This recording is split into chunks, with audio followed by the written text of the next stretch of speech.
보실 성경 말씀은 요한계시록 9장 1절로 22절까지 보시겠습니다. 다섯째 천사가 나팔을 불매 내가 보니 하늘에서 땅에 떨어진 별 하나가 있는데 그가 무저갱의 열쇠를 받았더라. 3절 또 황충이 연기 가운데로부터 땅 위에 나오며 그들이 땅에 있는 정갈의 권세와 같은 권세를 받았더라. 11절 그들에게 왕이 있으니 무지개의 셋자리 히브리어는 그 이름이 아바돈이요 헬라어는 그 이름이 아볼론이더라. 첫째 왕은 지나갔으나 보라 아직도 이후에 화 둘이 이르리로다. 18절 이 세 재앙고 자기들의 입에서 나오는 불과 연기와 유황으로 말미암아 사람 3분의 1이 죽임을 당하니라. 21절 또 그 살인과 복술과 음행과 도적질을 회개하지 아니하더라. 아멘. 본장은 마지막 때에 일어날 마지막 재앙인 일곱 나팔 재앙 중에서 이제 여섯 번째의 나팔 재앙이 나옵니다. 앞서 8장 끝에 8장 13절에 보면 이르되 땅에 사는 자들에게 화가 있으리니라고 예고한 부분이 이제 이루어지고 있는데 본장에서 세 쪽에서 화 둘이 화가 좀 더 격하게 될 것을 아주 심화될 것을 예언했는데 나팔 재앙 중에서 그 끝에 있는 세 재앙 중에 두 가지 재앙이 나옵니다. 그래서 일곱째인 다섯째, 여섯째 나팔 재앙을 살피겠습니다. 먼저 다섯째 나팔 재앙은 메뚜기로 번역할 수 있는 황충이의 재앙이 나옵니다. 본장에서 하늘에서 떨어진 별이라고 하는 것은 이건 문자가 아니고 뒤에 내용을 들어보면 계시록 20장 1절에도 나오는 하나님의 심판에 동원된 천사를 말합니다. 그가 무저갱의 열쇠를 받았더라 했기 때문입니다. 그래서 무저갱의 열쇠를 받아가지고서 이 무저갱을 여니까 그 해와 공기가 어두워지고 시커먼 연기가 이제 올라왔겠죠. 거기서 이제 황충이가 나타나는데 이 황충이가 불신자들을 총 공격을 하는데 5개월 동안 죽이지도 않고 아주 고통을 주게 되는 이런 환상을 보게 되었습니다. 이제 그 황충이가 일반 그런 메뚜기는 이런 스타일이 아니고 메뚜기 종류에도 흉곽 같은 그런 모습을 하고 아주 그 머리털이 길게 있고 아주 단단한 몸체를 가지고 있는 그런 메뚜기도 있습니다. 지금 현존하고 있어요. 어떤 아주 무서운 그런 황충이가 나타나서 사람을 괴롭히게 되는데 설명을 보면은 전쟁을 위한 말들 같더라고 했습니다. 이건 메뚜기가 하나의 그 작은 충이 뭐 동물이 아니고 이건 무슨 큰 무슨 사람을 죽이는 기구 같은 이런 느낌이 올 거예요. 그래서 전쟁을 위한 말들 같다고 했는데 이건 기사가 당당한 그런 모습을 말하는 거죠. 그 다음에 검 같은 멸류관을 썼다고 하는 것은 황충이 그 공격의 능력이 대단하다, 권세가 있어 보인다 그 말이고, 얼굴은 사람 같다고 했는데 이것은 사람 모양이라기보다 지혜를 상징하죠. 사람은 계시록에서. 그래서 황충이가 사람을 공격할 때에 그냥 벌레다 이것이 아니고 사람을 공격하는 그 스타일이 꼭 사람의 지혜로 하는 듯이 그렇게 도저히 막을 수가 없는 그런 그냥 뭐 이렇게 쫓아낼 수 있는 그런 스타일이 아니더라는 거죠. 눈을 딱 벌기고 사람을 쳐다보는데 이거 사람 같다 이 말이에요. 그 다음에 머리털이 있는데 여자의 머리털 같다고 그랬는데 이것은 여성은 계시록상에 이스라엘 아니면은 죄를 상징합니다. 그래서 이 머리털 같은 여성 머리털 같은 모습이다고 하는 것은 이것은 어떤 죄스러움을 포함한 그 죄스러움을 보이는 그런 사악하게 보이는 이런 미혹적이면서도 죄스럽게 보이는 이런 스타일로 그 멋이 있는 것이 아니라 쳐다보면 볼수록 두렵다는 거예요. 어떤 죄를 안고 있는.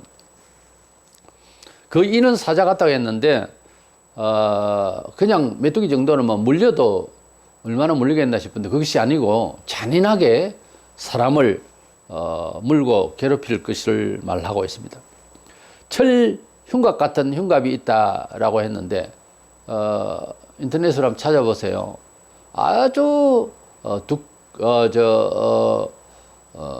이 등이나 얼굴을 싸고 있는 껍질이 굉장히 두꺼워요. 아주 단단하고 그래서 견고하고 방어력이 대단한 그런 메뚜기가 나타나게 될 것입니다.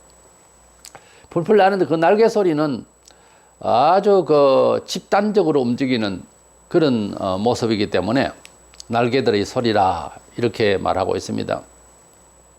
근데 강하고 아주 무서운 소리로 나타나게 될 것입니다. 그 다음에 정갈의 꼬리와 쏘는 살이 있는데 정갈은 사막지방에서 물리면 죽죠. 사망하게 되는 이런 쏘는 살 같은 것이 사람을 이제 쏘아서 괴롭힌다고 했습니다. 이런 황충이는 어디서 나왔느냐는 거예요. 그냥 뭐 우리가 동물도 변해서 뭐 악하게 되고 하지만은 메뚜기 정도는 아니잖아요. 그런데 그날에는 사탄이 사용을 해요. 황충이들의 왕이 나오는데 아볼론이라고 그랬는데 이건 파멸자를 말합니다. 뜻이 그게 사탄을 말해요. 그러니까 이 메뚜기가 그냥 메뚜기 아니에요. 사탄이 역사하는 메뚜기가 되면은 사람이 감당을 못 한다는 거죠. 이런 메뚜기 재앙은 지구 전체를 덮을 때 불신자들에게 이렇게 고통을 주고 5개월 동안 이렇게 할 때에 이것은 자연의 어떤 태양이 어두워지고 뭐 이런 차원하고 좀 다른 차원이에요. 너무 무서워서 다닐 수가 없을 거예요. 그리고 사람을 찌르는데 그 고통이 말로 다 할 수가 없어요. 두 번째로 엿새 나팔이 나오는데 대전쟁에 대한 예고가 있습니다. 종말에 있을 재앙 중에서 가장 무서운 재앙 셋이 있을 것인데 그 중에 첫째는 이 황충이의 재앙으로서 도저히 사람 대 사람으로서 뭐 전쟁이나 피해 뭐 자연의 피해 이것도 아니고 이 메뚜기가 이 황충이가 사람을 이렇게 괴롭히니까 어떻게 뭐 할 도리가 없는 거예요. 온 집을 날라들고 길가에서 공격을 하고 어떻게 움직일 수가 없는 그런 재앙이에요. 근데 여섯 번째 이 재앙이 이제 나오는데 여섯 나팔에 이 재앙이 나오는데 이것은 화 그 중에서 제일 마지막 화 바로 앞에 여섯 번째 나팔 재앙으로서 화가 되겠습니다.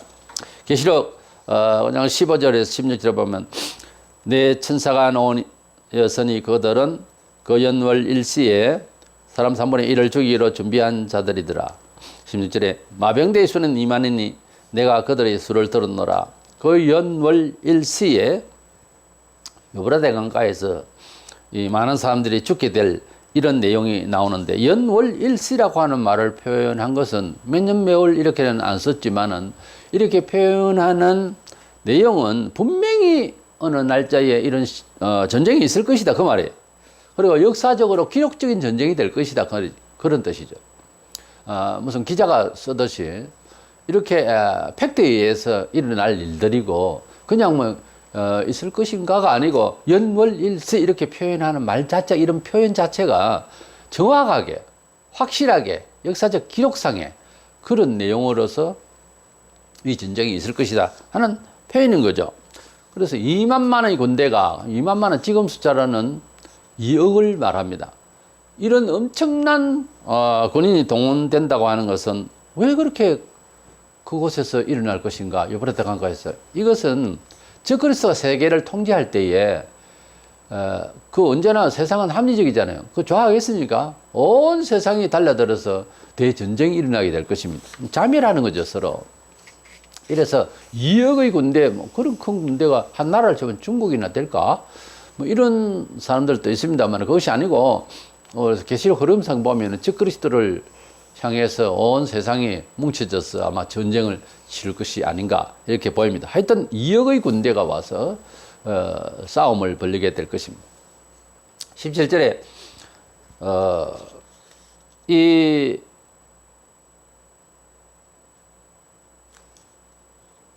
말들의 머리는 사자머리 같다 이랬는데 이들이 싸우는 그때 당시에는 뭐 탱크 같은 게 없으니까요.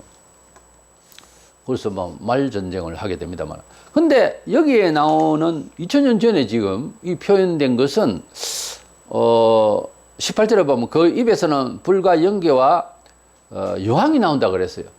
그래서 이 말들의 머리는 사자머리 같다고 하는 것은 아주 용맹스럽게 도전적인 이런 전쟁 이제 도구가 되겠습니다. 그러나 입에서 불과 연기와 유황이 나온다고 하면서 현대 전쟁을 말하거든요. 그래서 불, 연기, 유황 이런 것은 전쟁 도구로서 그때 당시에 쓰인 것은 아니잖아요. 이것을 보면 지금 탱크 부대나 이런 정도로 이해할 수 있고 그리고 폭탄이라든지 이런 불의 전쟁을 예고하고 있다 하는 것이죠. 그래서 마지막 시대의 대전은 사실은 3차 대전으로서 하나님이 간섭 안 하셔도 지구촌은 자멸할 수밖에 없는 것이 불을 준비한 전쟁 물자를 터주면 지구를 50번 이상 불바다로 만들 수 있을 만큼 준비가 되어 있다고 그래요. 북한만 아니라 핵이 온 세상에 깔려 있는데 이 핵을 터주면 가지고 있는 것을 다 터주고 전쟁 물자를 정말 터주게 되면 지구가 자멸하게 돼 있는 몇 번이고 자멸할 수 있는 만큼 준비가 되어 있어요. 이것을 선의로 어떻게 쓸 수 있느냐 하는 긍정적 소위 사고방식으로 지구촌에 있는 모든 원자 핵과 전쟁 물자를 선의로 쓸 수 있는 선의의 생각이나 있어요? 안 됩니다. 그리고 방법이 없어요. 소모를 해야 돼요. 우리가 건간의 전쟁 같은 데도 오래된 전쟁 물자를 쓰기 위해서도 묘한 정책으로서 전쟁을 치르는 경우도 있어요. 그러니까 우리가 만든 이 화약고가 선의로 어떻게 잘 쓸 수 있는 그런 물질인 것 같으면 얼마나 좋겠습니까? 근데 그것은 그렇게 할 수 있는 의욕 자체가 목적이 사람에게 없기 때문에 터지고 말아야 되는 거예요. 언젠가는 터지려고 하는 거예요. 계속 재고되어지면 그것도 재고되어지면 또 어디서 써야 되겠다. 또 전쟁이 일어나야 되는 거고. 그래서 세계사적으로 세계사는 어쩌면 전쟁사를 연구한 사람은 전쟁사다 할 만큼 계속 끊이지 않습니다. 계속 전쟁 물자 만들고 계속 쏴대고 터주고 이렇게 되고 있는데 그러나 준비를 더 많이 해요. 이것을 가지고서 지구를 우리가 스스로 녹이고 자멸할 수밖에 없는 지경까지 와 있다고 합니다. 19절에 보면 꼬리에 머리가 있다고 하는 그 표현은 교모한 작전으로서 전쟁을 치를 것을 말해요. 그래서 말세가 되어서 일어나는 이 불의 전쟁은 굉장히 지능적이다. 과거보다 정치하는 사람들도 교모하죠. 그렇잖아요. 최근에 정치를 이렇게 들어보면은 어느 나라 할 것 없이 교모하거든요. 근데 마지막 때 이거 전쟁은 정말 교모할 거예요. 그 계략이 그동안에 수없이 읽어왔던 그런 역사상의 전쟁 방법하고 좀 다를 겁니다. 그리고 이제 과학적인 이런 것이 동원되기 때문에 도저히 전쟁이 터졌다 그러면은 살아남기 어려울 거예요. 완전한 패권국으로서 자리할 수 있는 사람은 없습니다. 왜냐하면은 웬만한 사람은 다 살인 무기가 과거와 달리 다 준비되어 있기 때문에 같이 자멸하는 거예요. 누가 죽어서 가만히 있으려고 그랬어요? 말 타고 활 쏘던 시절이 아니거든요. 이래서 꼬리에 머리가 있다고 하는 꼬리는 원래 거짓을 상징하는데 아주 교모하게 그렇게 전쟁을 치르게 되는 이런 모습을 보게 됩니다. 시편 7장 12절에 보면 사람이 회개하지 아니하면 그가 그의 칼을 가슴이여 그의 활을 이미 당기어 예비하셨도다. 그래서 하나님께서 이스라엘을 징계하실 때에 아수르나 바벨론을 이용하시고 또 아니라도 가나안 땅에 들어갔을 때 여러 나라들을 심정을 건드려서 이스라엘을 괴롭히도록 하셨습니다. 마지막 때에 있을 이 재앙은 그런 차원은 아니지만 하나님 백성을 위한 것이 아니지만은 하나님께서 하나님 말씀을 들을 때도 마음을 부드럽게 해서 믿도록 하면 믿어지고요. 하나님께서 내버려 두면은 그 악행을 그대로 가다가 멸망받을 수밖에 없는 사람으로 만들 수도 있어요. 그래서 하나님은 빛도 창조하시고 어둠도 지으시고, 하나님은 모든 것을 만드시되 작동도 하나님이 다 선악간에 하신다 하는 거예요. 물론 하나님께서 어떤 선과 어떤 공의를 위해서 진행하는 과정에 그런 우리가 보기에는 악한 모습, 흉악한 모습, 이런 역사들이 섭리가 있겠습니다만, 이런 전쟁들, 이런 그 파멸의 이런 일들이 왜 마지막 때 일어나느냐? 하나님께서 형벌의 그 요건으로서 이것을 이용하는 거죠. 그래서 사람이 회개하지 않으면은 그 칼을 간다, 활을 이미 당겨 예비했다, 이 말은 하나님께서 이 지구촌을 우리가 만들었지만은 전쟁 도구를 가지고서 회개시키기 위해서 그때도 그나마 그래도 회개하도록 그렇게 성경을 우리가 또 계속 그때까지 살면 예언을 할 것 아닙니까? 이래서 장장마다 일어나는 예언을 하게 될 거란 말이에요. 그 마지막 대환란기에는. 그럴 때 이제 많은 사람들이 예상 끝에 돌아올 가능성도 많아요. 왜냐하면 성경들의 예언이 그대로 이루어지니까요.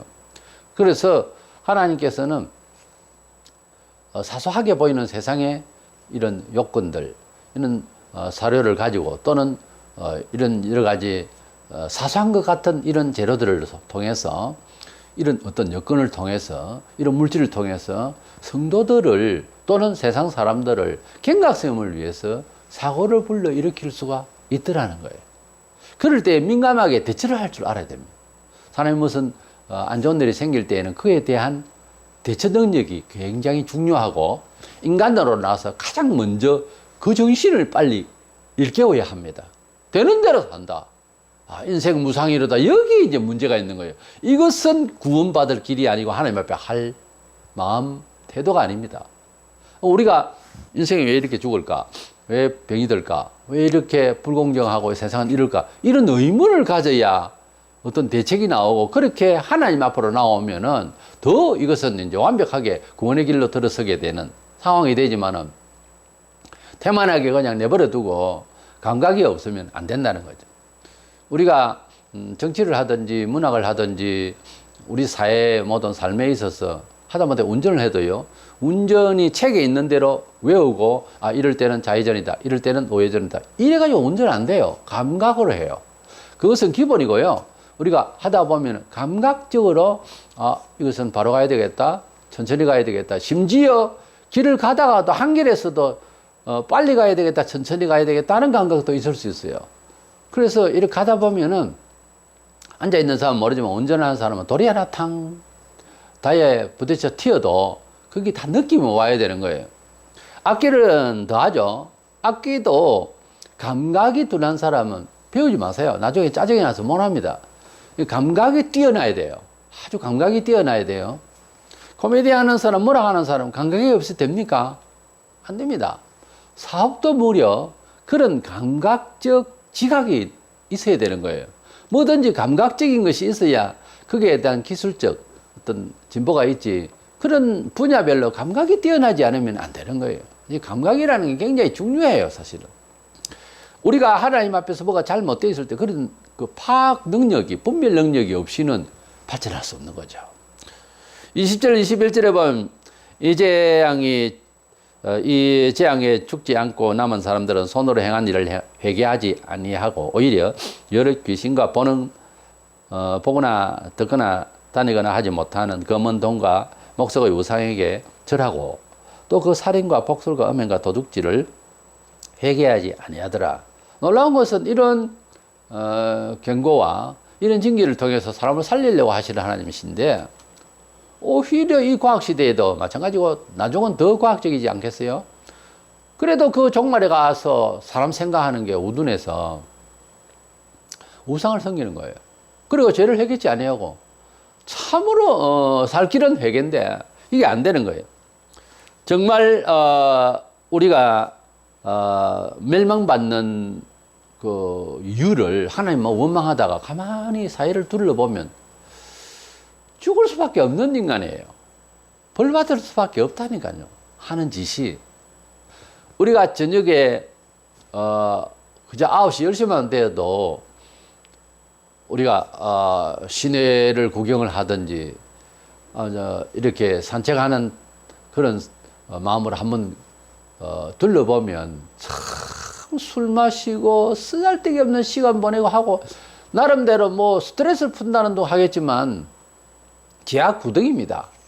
이것은 어디 오늘 일이 아니고 지구촌이 늘 그래요. 밤에 불을 켜고 밤 12시 밤새껏 그렇게 뭐 사고 팔고 하는 일이 과연 우리가 살아가는데 그만큼 필요한 걸까요?